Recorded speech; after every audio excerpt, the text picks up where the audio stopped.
Fala pessoal, professor Alexandre Miranda aqui, Geografia falando. Vamos lá para mais uma semana de aulas, ok? Bons estudos a todos. Bom pessoal, estamos aí de volta, mais uma aula. Hoje nós vamos falar sobre os climas do Brasil, né? E dentro da nossa aula nós iremos trabalhar assuntos como os fatores climáticos,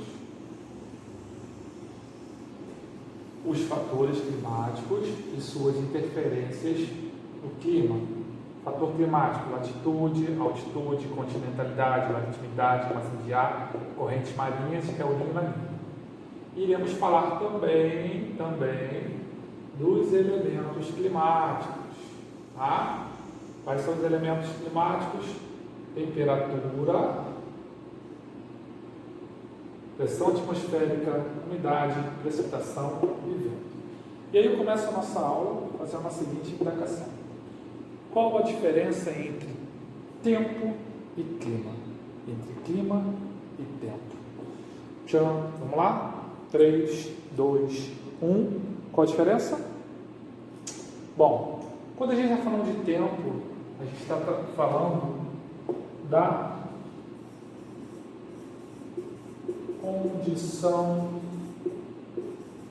momentânea. Exemplo: hoje o dia está ensolarado. Ontem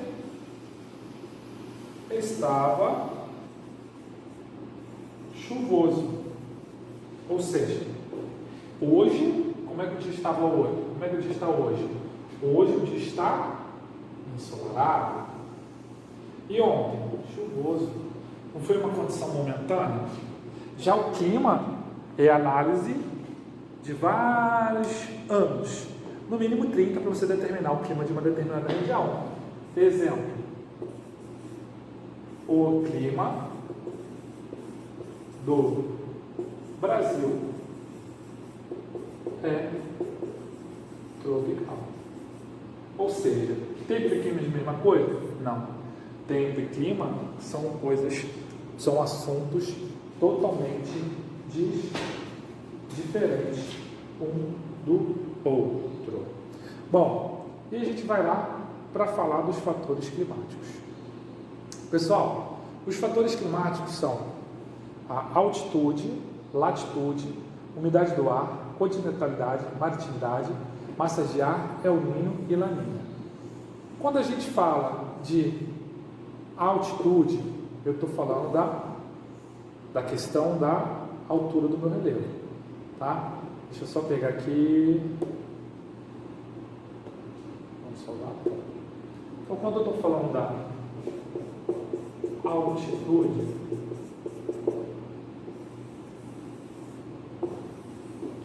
estou falando da altura do relevo.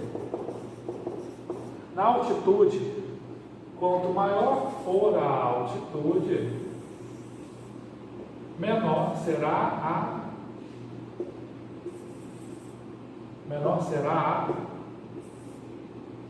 temperatura.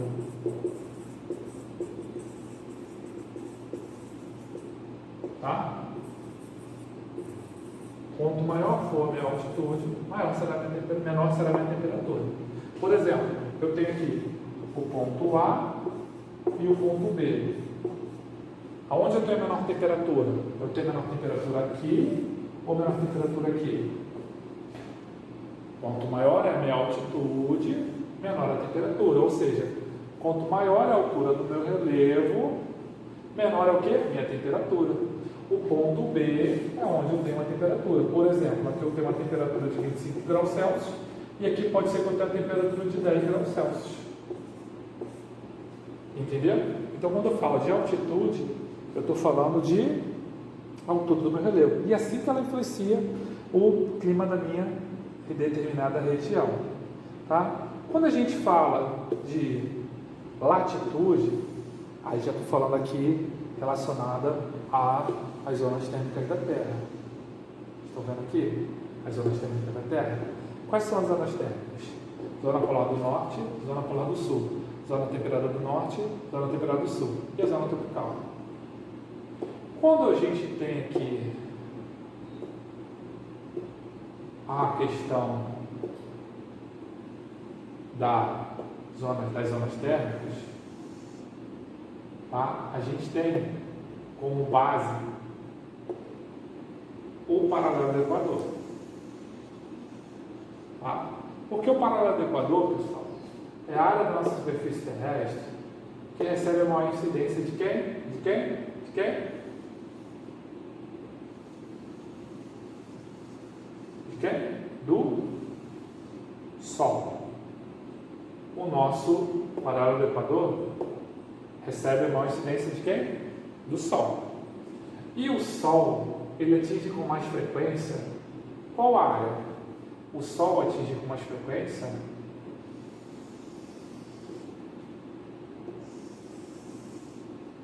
essa área aqui, a área próxima ao Equador. Então, eu posso dizer, quanto mais próximo for meu ponto do Equador, maior será a minha temperatura. Quanto mais distante for meu ponto do Equador, menor será a minha temperatura.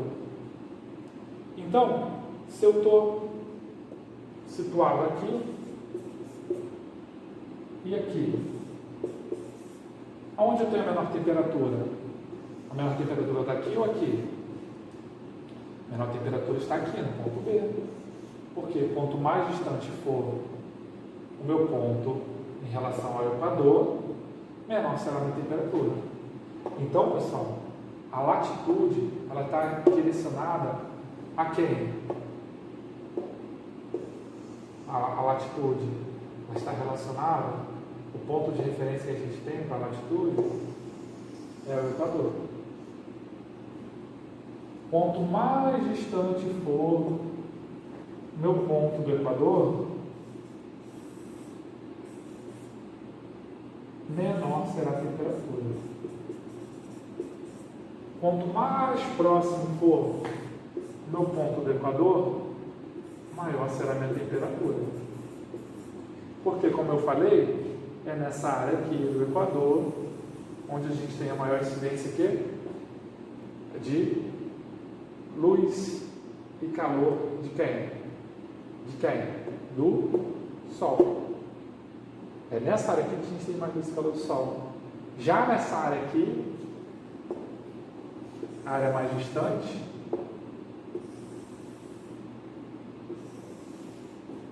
é a área que a gente tem menor intensidade de luz e calor do Sol. Nessas áreas aqui, a gente já tem as áreas mais frias. Então, por exemplo, se eu tenho meu ponto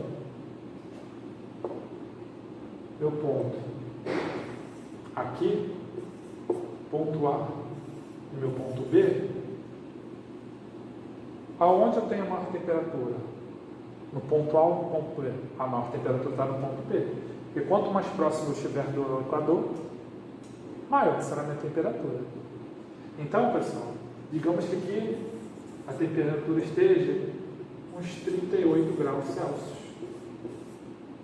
E aqui a temperatura esteja menos 10 graus Celsius. Porque aqui é uma região que recebe menor intensidade de luz e calor. Ok? Vamos avançar? Então, você tem essa interpretação das zonas térmicas. A outra parte, uma outra, é a maritimidade e a continentalidade. Tem também a umidade relativa do ar, que eu vou falar já já.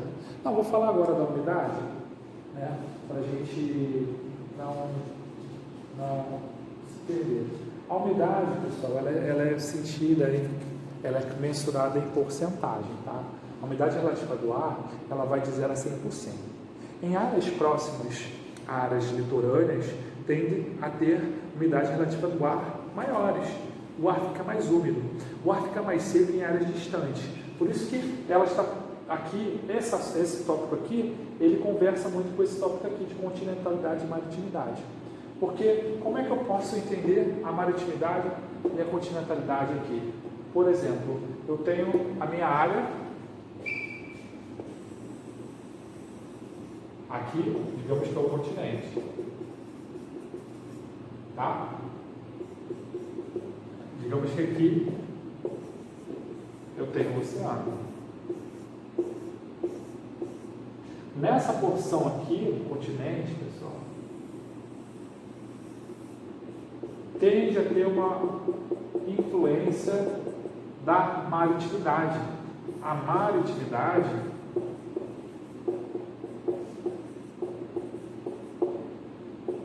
você tem ali a proximidade com o mar. A continentalidade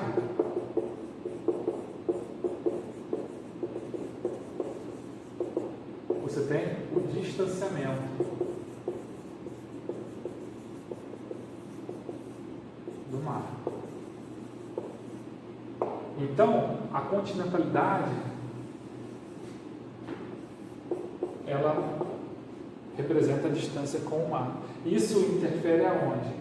Nessas áreas aqui, a umidade relativa do ar, ela tende a ser entre 70% a 98%. O clima é mais úmido, certo? Então, em um país como o nosso, Brasil, onde a gente tem uma costa com cerca de 8.000 quilômetros, é muito importante a ação desses fatores de continentalidade e maritimidade, porque a gente deve lembrar que a proximidade com o oceano, como eu falei aqui, ela faz com que as temperaturas se mantenham estáveis, não havendo muita variação, o que nos permite afirmar o quê? Que essas áreas possuem menores amplitude térmica. Quando eu falo de amplitude térmica, eu estou falando de diferença entre a máxima e a mínima, a temperatura. Se a gente analisar as cidades que ficam localizadas distante do mar, como eu falei aqui, por exemplo, se eu falar assim de Mato Grosso, lá em Cuiabá, né, que é um dos pontos bem mais interioranos, vocês vão ver que a temperatura de lá é uma temperatura muito quente, por conta da distância da maritimidade. Eu pego para você ter uma ideia, a temperatura anual de Cuiabá é de 33,4 graus Celsius. Já Ilhéus, aqui na Bahia, a gente tem a temperatura de 24 graus Celsius. Olha a diferença, como a maritimidade e a continentalidade, ela influencia a minha formação climática da minha determinada região. Então, o próximo item são as correntes marítimas. Aqui, para vocês, eu coloquei um mapa das correntes marítimas. Esse mapa ele vai estar descrito lá. Esse material que eu estou colocando aqui, usando para dar aula para vocês, ele está disponível lá na plataforma para vocês terem acesso, para você acompanhar junto comigo. Então, quando a gente fala das correntes marítimas, né, elas, no Brasil, nós temos a influência das correntes marítimas quentes, proveniência da área equatorial. A corrente do Brasil, deixa eu ver se eu consigo dar zoom aqui. Aqui, ó. Essa aqui é a corrente do Brasil, tá, pessoal? Essa aqui é a corrente do Brasil. Essa aqui, ó. A corrente do Brasil, como a gente estava falando,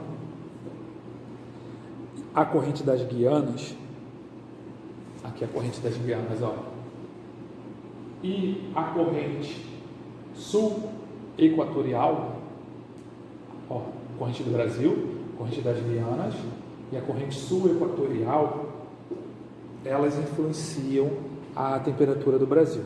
Porque o Brasil ele possui um litoral muito grande, onde a gente pode ver aqui, ó, são 8.000 quilômetros de costa litorânea, 8.000 quilômetros de praia, podemos assim dizer, né? Nós temos essa corrente do Brasil, ela é uma corrente que traz águas quentes, o que garante uma umidade na área litorânea e que facilita também a evaporação da água. No Brasil também tem um fenômeno de ressurgência. O que é o fenômeno de ressurgência? é quando as águas profundas, que são águas mais frias, elas afloram devido à ação do vento. Por exemplo, lá em Cabo Frio, por que tem esse nome? É um exemplo desse fenômeno de ressurgência. É água muito fria, Arraial do Cabo, Cabo Frio, são áreas que têm água muito gelada. E se você for para a Costa Verde, a Garatiba, do jeito, você vai ver que a água é mais quentinha, por conta da corrente do Brasil. É uma corrente quente, beleza? Bom, o outro fenômeno, deixa eu tirar o nome aqui, é que a continuidade, aqui é um exemplo que mostra a continentalidade e a maritimidade, tá? A cidade litorânea e o deserto, que é distante, onde você tem a maior evaporação, o que facilita na composição de temperaturas mais amenas. Tá? Aqui, quando a gente fala agora de elementos climáticos, são elementos que constituem o clima de uma região. Né? E aí nós temos a temperatura, pressão atmosférica, umidade relativa do ar, que a gente já falou, ventos e precipitações. Né? Eu vou colocar aqui para vocês entenderem as massas de ar que eu quero explicar a vocês. O que são as chuvas, altitude eu já falei. Cadê, gente? Cadê? Espera aí, tá, pessoal? Espera aí, aqui a gente está fazendo ao vivo, tá? Massas de ar. Chegou na parte que eu quero falar. Essa parte também está lá no seu livro, tá? Lá na página 768. As massas de ar, elas influenciam o nosso clima em dois períodos diferentes.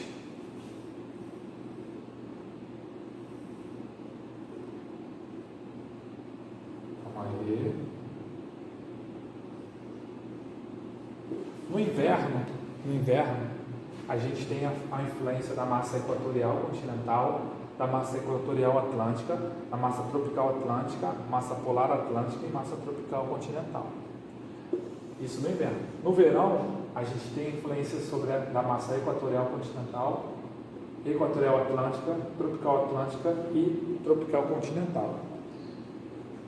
Essas massas de ar, elas trazem para a nossa região, nosso país, elas trazem umidade, elas trazem vento. O Brasil, pessoal, sofre a influência de massas de ar que atuam em toda a América do Sul, exceto aquelas massas provenientes lá no Pacífico, porque elas são no Pacífico, é no lado de cá. Por que a gente não sofre muita influência sobre as massas de ar no Pacífico? Porque a gente tem aqui um verdadeiro paredão. Que paredão é esse? É a Cordilheira dos Andes. A Cordilheira dos Andes, ela serve de uma barreira impedindo que as massas provenientes do Pacífico, elas atuem para o interior do Brasil. Então, a maior parte dessas massas de ar que atingem o Brasil, elas são quentes e úmidas. Entretanto, ainda encontramos massas secas, como a massa tropical continental, e massas mais frias, como a massa polar atlântica, tá? Então, nós temos aqui essa ação dessas massas de ar. No inverno, nós temos a ação de 5 massas de ar: equatorial, atlântica e continental, a tropical, continental e atlântica, e a massa polar atlântica. No verão, a gente tem a massa equatorial continental e a equatorial atlântica, e a tropical continental e a tropical atlântica. Tá bom, pessoal? Então, as massas de ar, elas influenciam a temperatura do nosso planeta. E o fenômeno que eu ia comentar com vocês é o El Niño e a Laninha. O que é o El Niño e a Laninha? São fenômenos de aquecimento ou resfriamento da água. Quando a gente fala do El Niño, a gente está falando de um fenômeno que acaba aquecendo a água dos oceanos. Já do Oceano Pacífico, tá, pessoal? Já a Laninha é o resfriamento das águas do Oceano Pacífico. Então, esses fenômenos eles ocorrem devido ao predomínio de correntes frias sobre as quentes e vice-versa. Ocorrem em intervalos imprecisos, de 2 até 6 anos, e costumam durar de 12 a 18 meses. Tá? Então, no Brasil, quais são as consequências básicas do El Niño e da Laninha? Do El Niño, na região norte, a gente tem a menor precipitação, secas e incêndios. No Nordeste, aqui, para você ter ideia, nós tivemos muitas queimadas na região norte no começo desse ano. No Nordeste, longos períodos de seca e estiagem. Centro-Oeste, tendência de chuva acima da média e pequena elevação de temperaturas. No Sudeste, pequena elevação nas temperaturas e médias no inverno. No Sul, aumento das temperaturas e médias nos índices pluviométricos. Então, o El Niño provoca momentos de temperatura e seca. Já a Laninha, ao contrário, ela provoca o aumento da precipitação, do volume das águas dos rios. Não tem muita alteração, né? Então, o El Niño, a Laninha, ele atua dessa forma. Até aqui tudo bem, pessoal, sobre os climas do Brasil? E aí, quando a gente fala desses climas do Brasil, é importante a gente falar, por exemplo, da classificação climática, né? E climograma. A gente tem aqui, tá, para vocês, a classificação dos climogramas. A primeira classificação que eu trago para vocês é a classificação de Köppen. Essa classificação é pouco utilizada, mas de vez em quando ela é cobrada nos vestibulares, tá?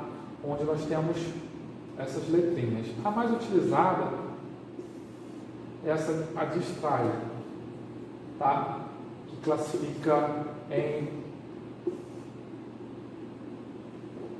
clima semiárido, clima subtropical, clima desértico, tá? Essa aqui é a classificação mais utilizada, inclusive a que a gente mais utiliza.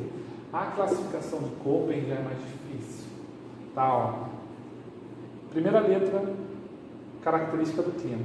Se a letra for A, B, C, D ou E, esse clima, ele é de característica, no caso, tropical, seco, né?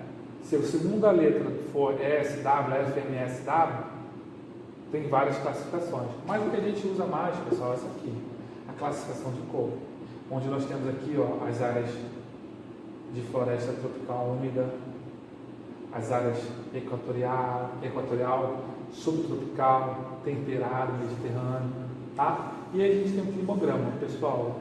Isso aqui, para a gente fechar, o climograma ele possui algumas informações importantes. Para você entender um climograma, você tem que olhar o que ele está te dando. O que um climograma ele te traz? O climograma, pessoal, ele traz para você aqui temperatura, precipitação, meses do ano. Gente, quando eu estou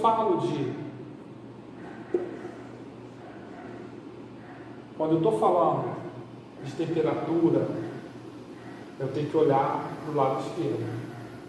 Quando eu falo de precipitação, eu tenho que olhar para o lado direito. Eu quero saber, por exemplo, minha temperatura no mês de agosto. Temperatura. Qual foi a temperatura no mês de agosto? Aproximadamente 5 graus Celsius.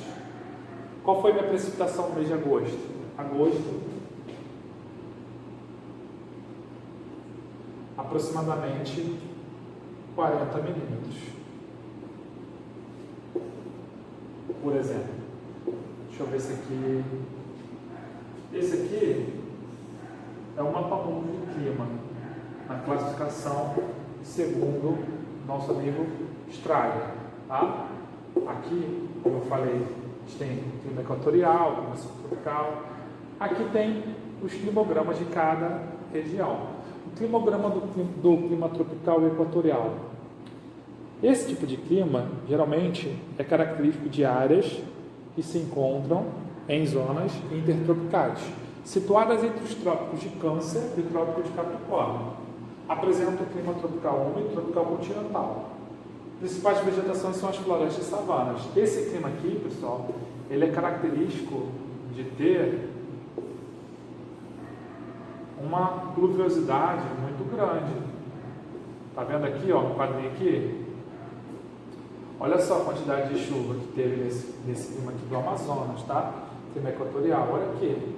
350 milímetros. Quando? Em maio. A temperatura máxima a gente teve aqui no começo do ano e no final do ano, nas épocas que compreendem próximas ao verão, né? Já no clima temperado, olha a diferença desse climograma, um clima temperado em Moscou. Olha a precipitação, não passa de 100 milímetros. Aí olha essa precipitação aqui, está em 350. Então, o climograma ele te traz essas características. No clima temperado, ocorre onde as regiões situam-se entre os trópicos e os círculos. Tá? Então, é basicamente aquela figurinha que eu fiz para vocês do globo. Não, tá aqui não, tá aqui, ó. Aquela figurinha do globo. Calma aí. Essa aqui. Tá? Os climas tropical e equatorial a gente encontra nessas áreas aqui. Já os climas temperados está entre os círculos polares e os trópicos, ou seja, entre o círculo polar e o trópico, nessa área verde aqui, na área verde. Tá? As áreas mediterrâneas caracterizam por verões quentes e secos, provenientes do Saara e invernos amenos e chuvosos. Polares já estão nas regiões polares, né? Aqui e aqui. Tá beleza, pessoal? E o desértico são climas caracterizados pela escassez da chuva. Olha só o climograma dessa área aqui do deserto. Tá? Então, galera, eu espero que vocês tenham compreendido um pouco da aula de hoje sobre climas do Brasil e suas particularidades. Tá? Até a próxima aula.